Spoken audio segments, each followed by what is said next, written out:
এত নড়াচড়া করছো কেন? স্পৃহাও বেশ গম্ভীর গলায় বলে, এভাবে ধরে রেখেছেন কেন? আমি পালিয়ে যাচ্ছি না তো। তোমাকে কোনো ভরসা নেই স্পর্শ, আর ছেড়েই বা কী লাভ? উঠবো না। স্পৃহার প্রশ্ন শুনে সুন্দর হাই তুলতে তুলতে বলল, পারবে না, বেড রেস্টে থাকতে হবে। সুন্দরের লাগাম ছাড়া কথা ঠিকই বুঝতে পারে স্পৃহা, তাই সুন্দরের হাত ঝাড়ি দিয়ে উঠল সে। কিন্তু কিছুক্ষণের মধ্যেই পুনরায় ধপ করে বসে পড়ে। কোমরের থেকে পা পর্যন্ত অসাড় হয়ে আছে, ভ্রু আর চোখ কুঁচকে যায় তার। এদিকে অহংকারী ভঙ্গিতে সুন্দর ওয়াশরুমে যায় ফ্রেশ হতে। অন্যদিকে স্পৃহার মেজাজ সপ্ত আসমানে বিরাজ করছে। চেঁচিয়ে সুন্দরকে উদ্দেশ্য করে বলে, অমানুষ একটা। সুন্দরও সাথে সাথে জবাব দেয়। উফ, প্রকৃত পুরুষ। সুন্দরের জবাবে স্পৃহার রাগ আরো বেড়ে যায়।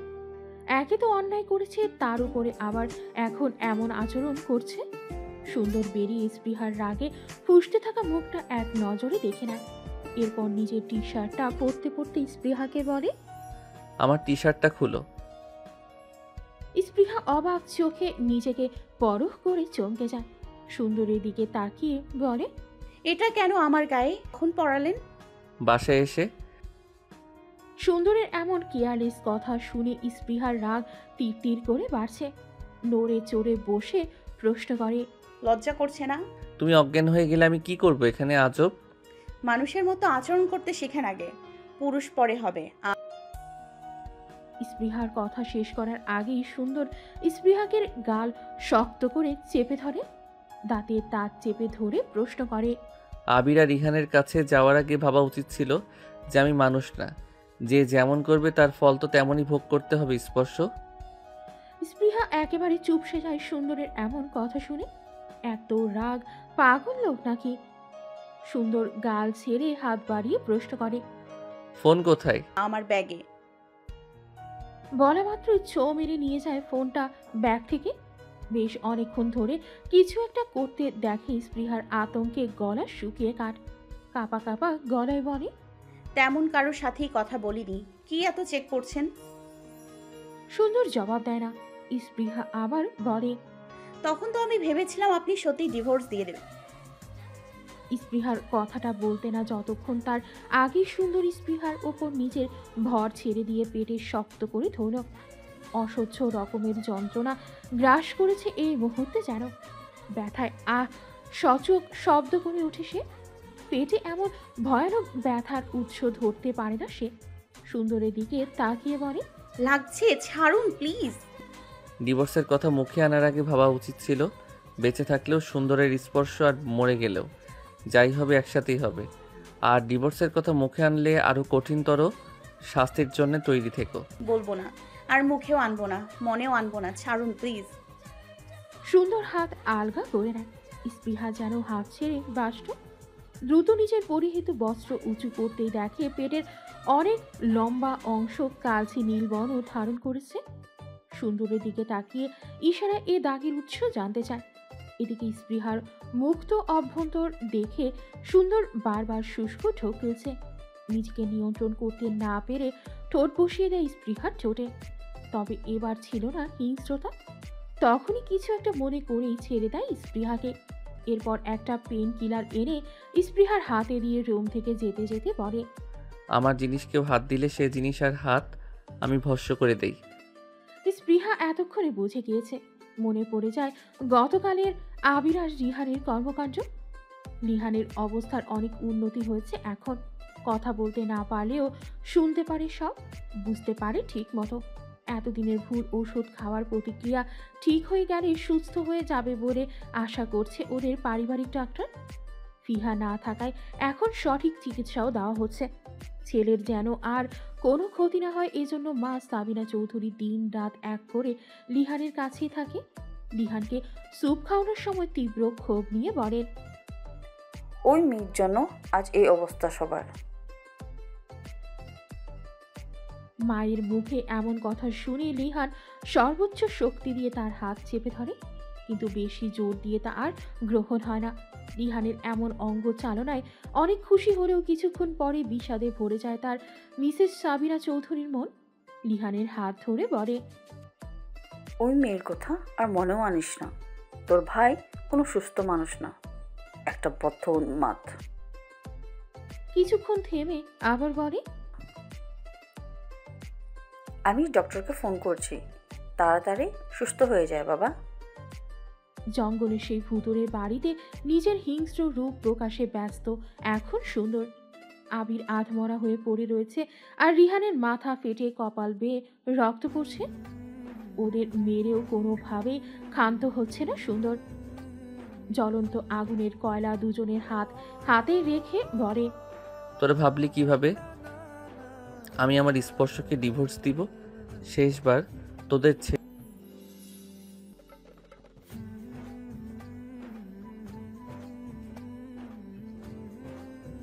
আবির আর রিহানের হাত গড়ে গিয়েছে উত্তাপে। ওদের তীব্র যন্ত্রণাকে উপভোগ করছে সুন্দর।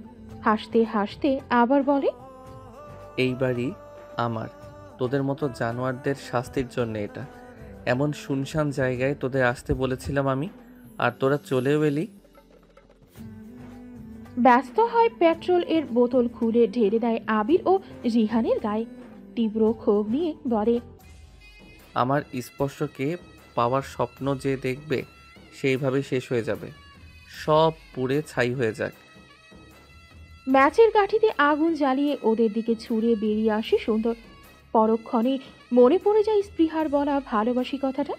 কিছু একটা চিন্তা করেই ড্রাইভ করে যায় তার গন্তব্যে। রাত 11টা বেজে 59 ব্যালকনিতে দাঁড়িয়ে আছে সুন্দর স্পৃহা। সুন্দরের হাতে গিটার, ঠোঁটে লেগে আছে বেঁচে থাকার গান।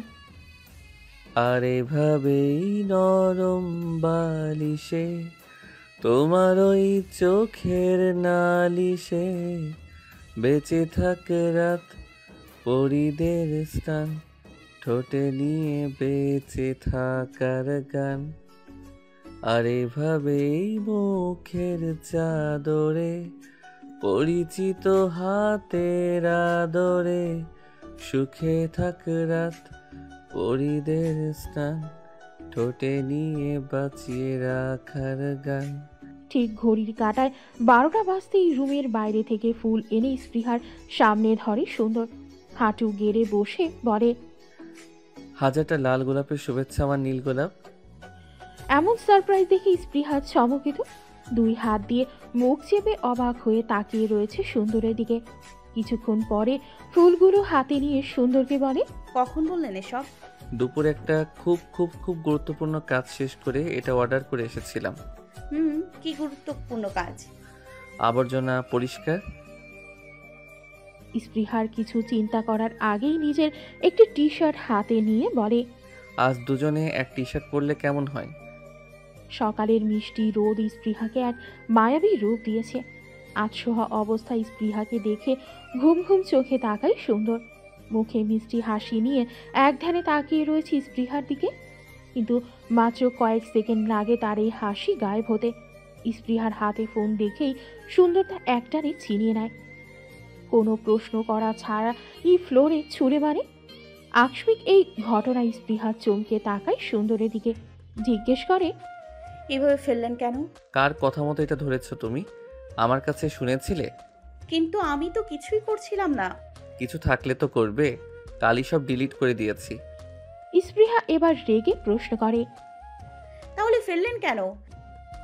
বিছানা থেকে উঠতে উঠতে নির্বিকার ভঙ্গিতে সুন্দর বলে, কারণ আমি চাই না আর কিছুর প্রতি তোমার ভালোবাসা কাজ করুক, not even an inanimate objects. স্পৃহা কোনো জবাব দেয় না। কেউ এতটা পজেসিভ হয় কি করে? কিছুক্ষণ চুপ থেকে বলে, আমি ভেবেছিলাম আমার মেসেঞ্জার চেক করছিলেন গতকাল। চেক করার কিছু নেই, তোমার আইডি আমার কাছেও ছিল, এই জন্যই তোমার দেওয়া ওই ঠিকানাতে যেতে পারি আর ওই জানোয়ারদের মারতে পারি। স্পৃহা সুন্দরের কথা শুনে বেশ কিছুক্ষণ সময় নিল বিষয়টা বোঝার জন্য। কৌতূহলী হয়ে জিজ্ঞেস করল, মানে আপনি ওই রেস্টুরেন্টে গিয়েছিলেন?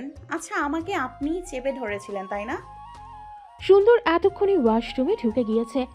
একটু উকি দিয়ে স্পৃহাকে বলল, কি বললে বুঝিনি, কিছু বলতে হলে এখানে এসে বলে যেও। এই বলে সুন্দর আবার ভেতরে ঢুকে পড়ে। এদিকে স্পৃহার মন অস্থির হয়ে উঠেছে বিষয়টা জানার জন্য। তাই আর কিছু না ভেবেই দৌড়ে যায় সুন্দরের কাছে। ওয়াশরুমের সামনে গিয়ে আবার জিজ্ঞেস করে, ওই যে সেদিনের ওই রেস্টুরেন্টে ওয়াশরুম থেকে আপনি আমাকে চেপে ধরেছিলেন। এভাবে? স্পৃহা একেবারে ভরকে গিয়েছে সুন্দরের এমন আকস্মিক কাণ্ডে। স্পৃহার প্রতিক্রিয়া দেখার জন্যে আবারও এক টানে নিজের দিকে ঘুরিয়ে নেয় সুন্দর। দুই হাত দিয়ে কোমর জড়িয়ে ধরে বলে, অন্য কারো থাকার কথা ছিল, আর কাউকে আশা করেছিলে? স্পৃহা এখনো অবাক হয়ে তাকিয়ে রয়েছে সুন্দরের দিকে। সুন্দর নিচের ঠোঁট কামড়ে হাসি দিয়ে বলে, এভাবে তাকিয়ে থাকলে তো মুশকিল হয়ে যাবে। স্পৃহা এবার মাথা ঝাড়া দিয়ে বলে, কি মুশকিল হবে? বারে, ঘুম থেকে উঠে ক্ষুধা লাগে না? আমাকে দেখে তুমি কিছু বুঝতে পারছো না? কোমর থেকে হাত সরিয়ে স্পৃহার ঠোঁটে দিকে হাত বাড়াতে যাবে সুন্দর। সেই সুযোগেই সুন্দরকে ধাক্কা দিয়ে সরিয়ে বেরিয়ে যায় স্পৃহা। স্পৃহার এমন আচরণে সুন্দর কটমট করে তাকিয়ে বলে, এত সুন্দর একটা মুহূর্ত ভেস্তে দিলে তো স্পর্শ। কসম ধরতে পারলে আশেপাশে কি আছে তা আর দেখবো না। এদিকে স্পৃহা রুম থেকে বেরিয়ে রুফ ট্যারিসের কাছে চলে এসেছে। এতক্ষণে দৌড়ে একবার পেছনে ঘুরে সুন্দরের অবস্থাটা দেখে নেয়। সুন্দর মাত্র ঘরের দরজা অতিক্রম করছে। নিশ্চিত মনে ট্রাউজারের পকেটে হাত ঢুকিয়ে শীষ বাজাতে বাজাতে আসছে সে। স্পৃহার থামা দেখে হুমকি দিয়ে বলে, যত আগে দাঁড়িয়ে পড়বে তোমারই তত ভালো হবে। আশা করি মানুষজনের সামনে পার্সোনাল সময় কাটানোর ইচ্ছা নেই তোমার। সুন্দরের কথা শুনে পা আপনা আপনি থেমে যায় স্পৃহার। আশেপাশে কি আছে তা দেখবো না বলতে কি বুঝিয়েছিল সুন্দর তা এখন মাথায় ঢোকে স্পৃহার। সাথে সাথে সে উল্টা যাওয়া শুরু করে। তবে ভয়ে হাত পা কাঁপছে সুন্দর ও স্পৃহা একে অন্যের কাছাকাছি আসতেই সুন্দর ঝুঁকে পড়ে স্পৃহার দিকে। এদিকে স্পৃহা পেছাচ্ছে আর বলছে, রুমে যেতে দিন প্লিজ। অনেক আগেই থেমে যেতে বলেছিলাম, বাট ইউ চুজ দিস। আর এক পা পেছাতে গিয়ে সুইমিং পুলে পড়তে গেলে স্পৃহা হাত বাড়ায় সুন্দরের দিকে। তবে সুন্দর সেদিকে পাত্তা না দিয়ে চুল ঠিক করতে করতে নিজেও নেমে যায় পুলে। সুন্দরের কাঁধ এক হাত দিয়ে ধরে আরেক হাত দিয়ে নিজের মুখ মুছে বলে, আমাকে ধরলেন না কেন? তাহলে তাহলে কাউকেই এখন ভিজতে হতো না। হাতটা আগালেন না কেন? Cause I wanted this moment স্পর্শ। Please let me be yours. আজকের দুপুরের মতোই মনমরা হয়ে বসে আছে স্পৃহা। সুন্দর অনেকক্ষণ ধরে কথা বলার চেষ্টা করছে, কিন্তু স্পৃহার কোনো জবাব নেই। এদিকে তীব্র অনুশোচনায় ভুগছে সুন্দর। তার স্পর্শকে কষ্ট দিয়েছে অনেক, এটা ভেবে স্পৃহার গালে আলতো করে হাত রেখে সুন্দর বলে, অনেক কষ্ট পেয়েছো জান? সুন্দরের হাত দূরে ঠেলে দিয়ে মুখ ফুরিয়ে স্পৃহা জবাব দেয়। ছবেন না আমায়। সুন্দর এবার অসহায় হয়ে বলে, আমি বুঝিনি জান, বিশ্বাস করো, একটু বুঝিনি।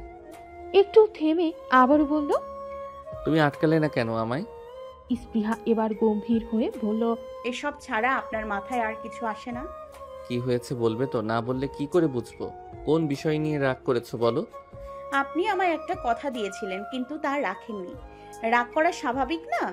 অবশ্যই অবশ্যই, কিন্তু কি কথা দিয়েছিলাম যেন? আমায় চিনলেন কিভাবে? আর এভাবেই বা পেছনে পড়েছিলেন কেন? সুন্দরের চোখ মুখ শক্ত হয়ে যায় স্পৃহার কথা শুনে। গম্ভীর হয়ে বলে, কেন আমাকে তোমার এখনো ভালো লাগে না? আপনাকে ছাড়া কিছুই ভালো লাগে না। স্পৃহার এমন মাখো মাখো জবাবে সুন্দর আবার নরম হয়ে যায়। স্পৃহাকে জড়িয়ে ধরে বলে, আচ্ছা বলবো। কিন্তু কিন্তু আপনি বাসরাতেই সব বলে সারপ্রাইজ দিতে চেয়েছিলেন। আচ্ছা তাহলে তাই হবে। বাসরাত হয়নি? হলো কই, ওই জঙ্গলের মধ্যে পুরান বাড়িতে আবার কিসের বাসর রাত? আর তারপর? তারপর কোনো পর নেই, আজই হবে বাসর রাত। এখন উঠে আমার ড্রয়ার থেকে জ্যাকেটটা এনে দাও তো বউ, বাইক রাইডে যাব তোমায় নিয়ে। বউ ডাকটা শুনে লজ্জায় স্পৃহা একেবারে লাল হয়ে গিয়েছে। পরিস্থিতি সামলাতে তাড়াতাড়ি উঠে যায় সুন্দরের জ্যাকেট নিতে। ড্রয়ার খুলতে স্পৃহার চোখে পড়ে 3-4টা শপিং ব্যাগ। এর মধ্যে কি আছে জিজ্ঞেস করার আগেই সুন্দর ব্যাগগুলো স্পৃহার হাতে দিয়ে বলে, আজ বাসর রাতের গিফট। জ্যাকেটটা পরতে পরতে সুন্দর স্পৃহাকে তৈরি হয়ে নিতে বলে। স্পৃহাও কোনো কথা ছাড়া তৈরি হয়ে নেয়। সুন্দর যে বাইক চালাতে জানে তা স্পৃহা আজ প্রথম জানল। এদিকে সুন্দর একটু পরপর বলছে শক্ত করে ধরে বসে। স্পৃহা এবার বিরক্ত হয়ে বলে, আর কত? আমি কিন্তু কয়েকদিন আগে চালানো শিখেছি, এখন কিভাবে বসবে তা তুমি বুঝে নাও। সুন্দরের কথা শুনে স্পৃহার চোখ কপালে। কয়েকদিন আগে শিখে লং রাইডে আসতো, ভয়ে একেবারে নিজের শরীর মিশিয়ে দিয়ে বসতো সুন্দরের সাথে। সুন্দরও আনমনে হেসে গাইতে শুরু করে, এই পথ যদি না শেষ হয় তবে কেমন হতো তুমি বলো তো। সুন্দরের পিঠে মাথা এলানো স্পৃহার চোখ বুঝে বলল। তুমিই বলো। স্পৃহা সাড়া পেয়ে সুন্দর গান থামিয়ে বলে, জানো স্পর্শ, আমি তোমার জন্যই গান গাইতাম। চোখ বুঝে স্পৃহা বলে, আমার জন্য কি ভাব? আপনি তো আগে আমায় চিনতেনই না। অপেক্ষা করো বাসরাত পর্যন্ত। ব্যক্তিগত রিসোর্টে এসে উঠেছে সুন্দর স্পৃহা। ঢুকতেই তাদের হাতে ওয়েলকাম ড্রিঙ্কস তুলে দেয় রিসোর্টের ম্যানেজার। এত বড় একজন বিজনেসম্যান এসেছে বলে কথা।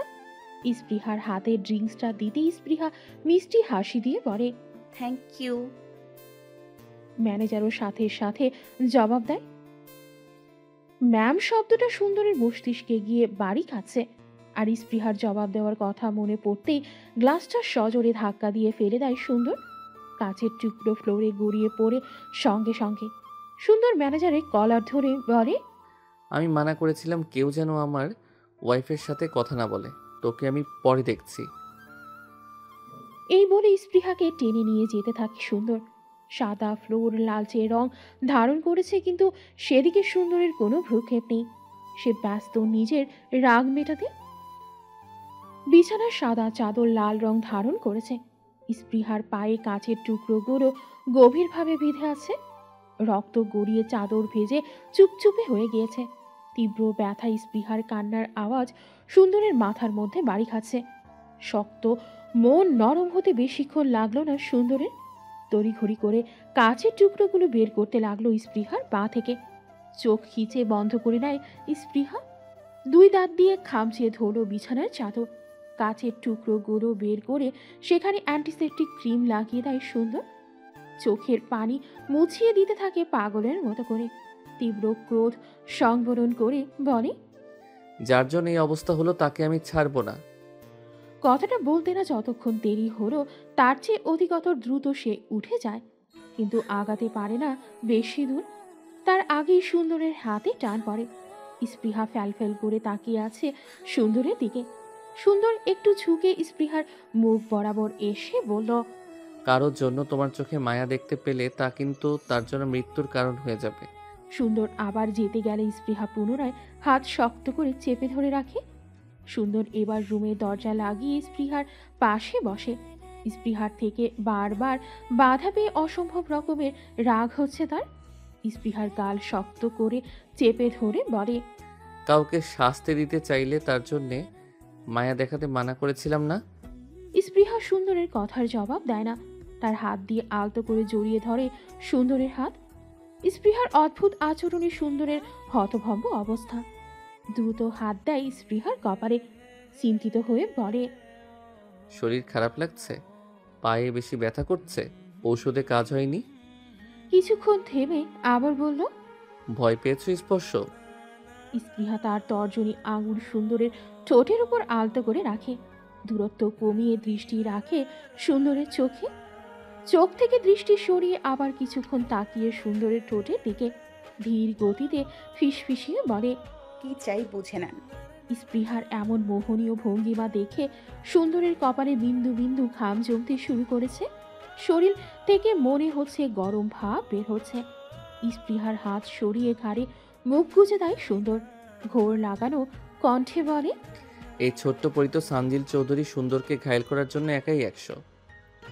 ব্লাঙ্কেটের মধ্যে সুন্দর স্পৃহাকে শক্ত করে জড়িয়ে শুয়ে রয়েছে, যেন একটু আলগা হলেই স্পৃহা পালিয়ে যাবে। স্পৃহার দম বন্ধ হয়ে যাওয়ার উপক্রম। তবুও বাচ্চাদের মতো ঠোঁট ফুলিয়ে বলল, বলুন না এখন প্লিজ। কি বলবো?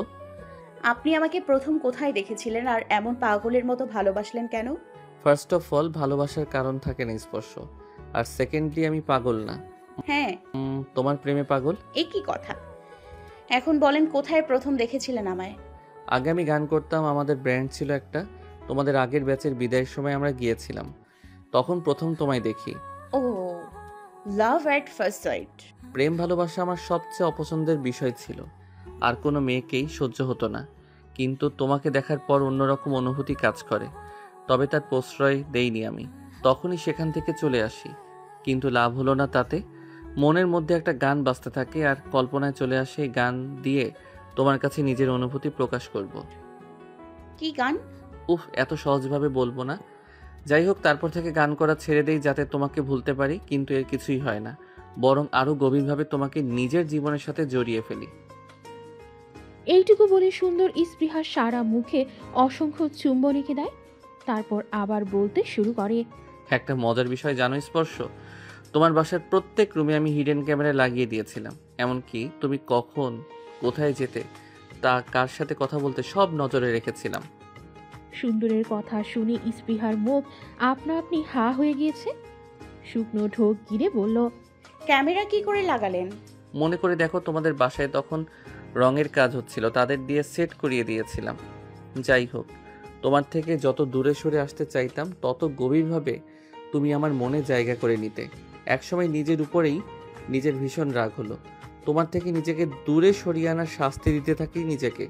তারপর সিদ্ধান্ত নিই গান গেয়ে নিজের মনের কথা জানাবো তোমায়। তোমার জন্যই গান গাইতাম এরপর থেকে, তবে তার আর কারো শোনার ভাগ্য হয়নি। আর যেহেতু তোমার গান শুনতে ভালো লাগে, তাই আমার ট্রাম্প কার্ড হিসেবে এই গানই ব্যবহার করি। কারণ তোমার থেকে দূরে থাকার ক্ষমতা আর ছিল না আমার। তবে তার আগে সেই অনাকাঙ্ক্ষিত ঘটনা ঘটে যায়। তারপর আর বলতে হবে না, চোখের সামনে সব ধ্বংসই দেখেছি এরপর থেকে। স্পৃহার কথা শুনে বেশ গম্ভীরভাবে সুন্দর বলে, তোমার দিকে কেউ চোখ তুলে তাকালেই তার ধ্বংস নিশ্চিত হয়ে যায় স্পর্শ। কিছুক্ষণ থেমে আবার বলে, তোমার যে হঠাৎ কি হয়ে গিয়েছিল, না হলে ওই জানোয়ারটার শেষ দিন হতো আজ। যদিও এখন আমার মন অনেক ভালো, ওকে জানে না আমারই। আপনার আর কোনো প্রশ্ন আছে ম্যাম? হুম। তাহলে এখন উঠতে দিন। স্পৃহার লজ্জায় লাল নীল হওয়ার মতো অবস্থা। সুন্দরের দিকে তাকিয়ে দাঁত চেপে বলল, আপনি একটা সাইকো। ঠোঁট কামড়ে হেসে সুন্দর বলে। তাহলে আরেকটু পাগলামি করি। সুন্দর আর স্পৃহার রুম থেকে বেরিয়ে পড়েছে। উদ্দেশ্য বাড়ি ফিরে যাওয়া। রিসোর্টের ম্যানেজার তার চাকরি ছেড়ে দিয়েছে বলে সুন্দরও আর কিছু বলতে পারে না। তবে শাস্তি পেতেই হবে। এ বুড়ি আওড়াতে আওড়াতে বাইরের চাবির রিং ঘুরিয়ে বেরিয়ে যায় সে। দুজনের মনই ভীষণ ফুরফুরে, কোনো অভিমান বাধা দূরত্ব কিচ্ছু নেই তাদের মাঝে। স্পৃহা সুন্দরের কাঁধে মাথা রেখে শক্ত করে জড়িয়ে ধরে রেখেছে। স্পিড 60 কিলোমিটার আর পার আওয়ারে রেখে বেশ পোক্ত হাতে চালাচ্ছে সুন্দর। হঠাৎই চোখের সামনের দৃশ্য সাদা হয়ে যায় তাদের। এই সাদায় স্নিগ্ধতা নেই, চোখ ঝলসানো সাদা হয়ে আসে। রাস্তার এক কিনারে পড়ে থাকা R15 সুন্দর হাতড়ে খুঁজতে থাকে তার স্পর্শকে। তবে বেশিক্ষণ সে সুযোগও থাকে না। এদিকে স্পৃহা ছিটকে পড়ে সুন্দরের থেকে অনেক দূরে। হেলমেটও ছিটকে পড়ার ফলে উন্মুক্ত গলায় লাল বাইকটা নজরে পড়ছে। একটু আগেও কি সুন্দর মুহূর্ত কাটাচ্ছিল দুজনে। অ্যাক্সিডেন্ট স্পটে একে একে জড়ো হয় মানুষ। রক্ত স্নান করছে যেন রাস্তার এক অংশ। সুন্দর চেষ্টা করছে কথা বলা, তার স্পর্শকে ডাকার, কিন্তু আওয়াজ যেন বের হচ্ছে না। দৃষ্টি সুন্দর ঝাপসা, দৃষ্টি সম্পূর্ণ ঝাপসা। ভোতা এক ব্যথায় মস্তিষ্ক ফাঁকা হয়ে গিয়েছে। যতক্ষণ চেতনা ছিল ততক্ষণই স্পর্শকে খুঁজেছে মন। শেষ 7 মিনিট বোধহয় এমনই হয়। এদিকে স্পর্শের কোনো চেতনাই নেই।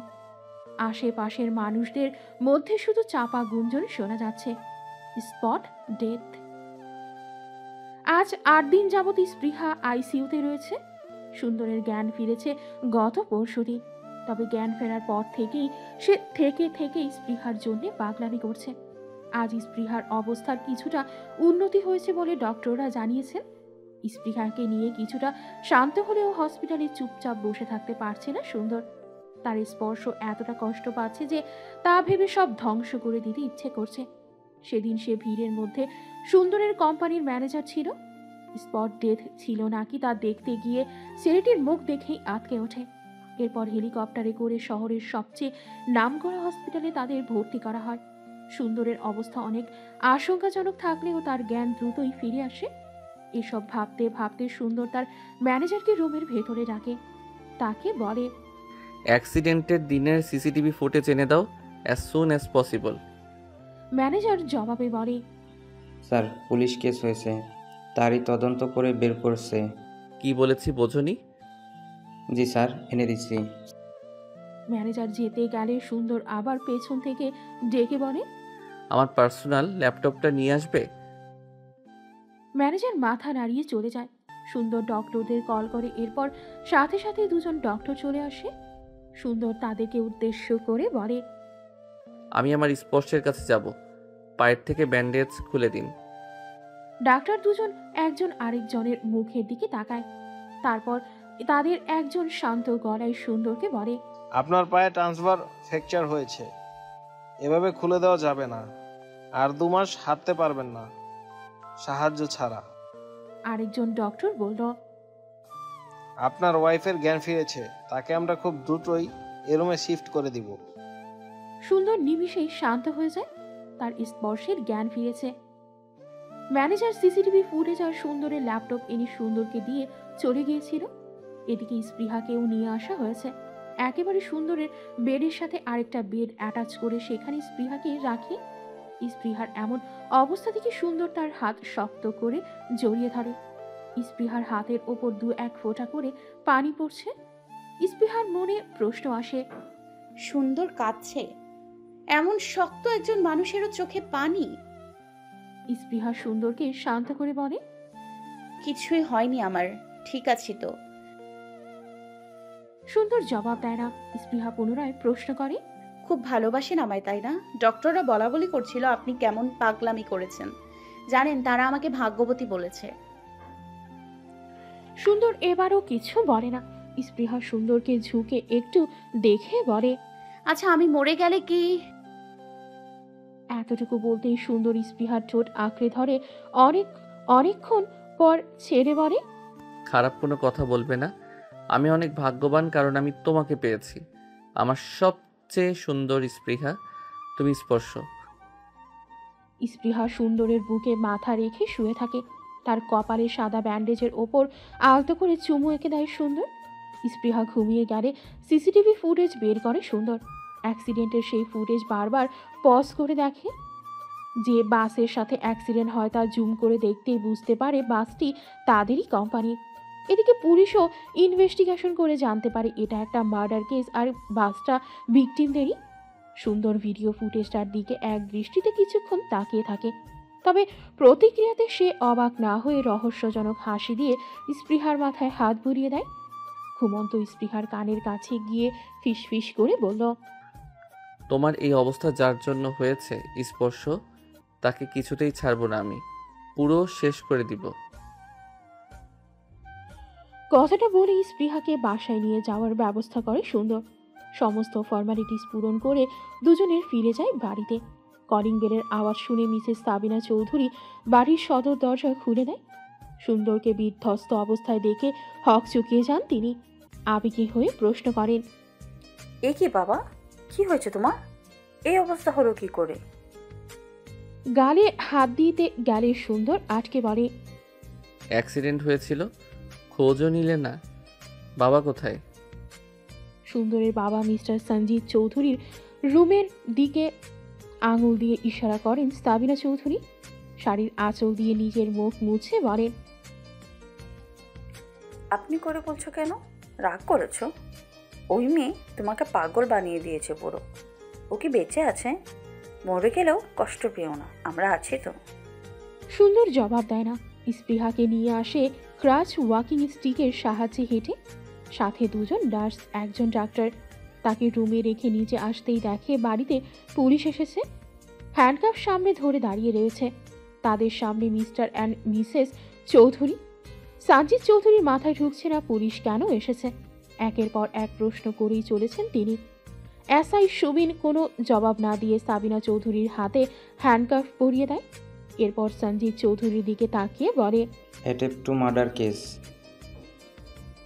এসব দেখে মুহূর্তেই সুন্দরীর মুখ গম্ভীর হয়ে যায়।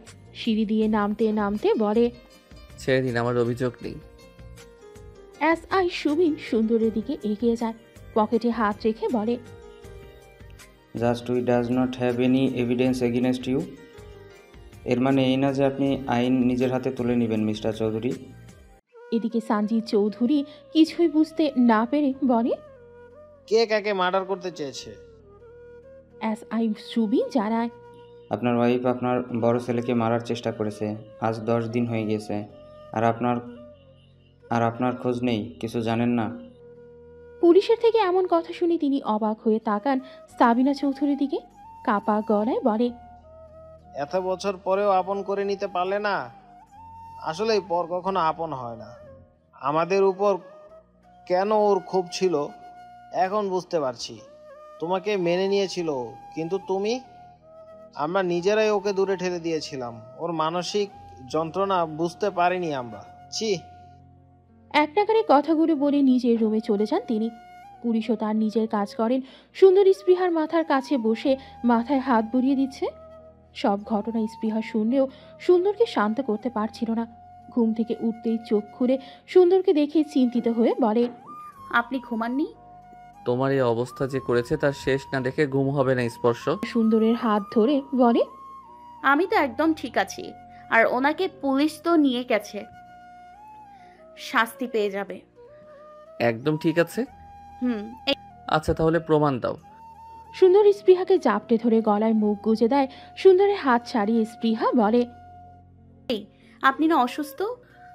তুমি কাছে থাকলে অসুস্থ কি জিনিস একটা গান শুনবে? সেই গান। উফ, অবশেষে রাজি হলেন মিস্টার। আমি প্রথম দেখে পাগল হইলাম, মন যে আর মানে না, কাছে আইসো আইসো রে বন্ধু, প্রেমের কারণে ভালোবাইসো বাইসো রে বন্ধু, আমায় যতনে।